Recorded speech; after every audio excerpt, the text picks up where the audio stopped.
ગઈ તારીખ 27/5/2024ના રોજ કતારગામ પોલીસ સ્ટેશનની હદ વિસ્તારમાં લલિતા ચોકડી પાસે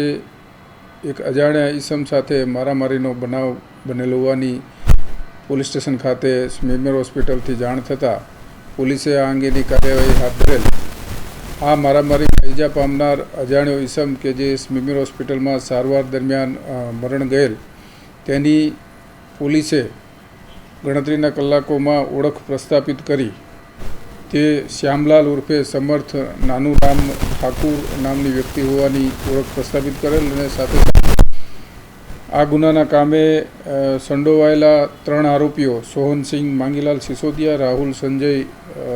સખપાલ અને મેહુલ પ્રવીણ ઉનાગર નાઓને તાત્કાલિક ગુનાના કામે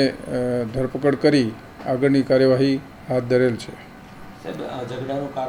આ કામનો બનાવ છે એ બનાવની જગ્યાએ બેસવા બાબતેની સામાન્ય બાબતમાંથી ઉપસ્થિત થયેલ જે અંગે મારામારી દરમિયાન આ કામના આરોપીઓએ ભોગ બનનારને ઢીક મૂકીનો માર મારતા એ પડી જતાં એને હેમરેજિક ઈજાઓ થતાં એનું મૃત્યુ નિપજેલ હતું. તેથી પોલીસે IPC કલમ 302 હેઠળ ગુનો રજીસ્ટર કરી આગળની કાર્યવાહી હાથ ધરેલ.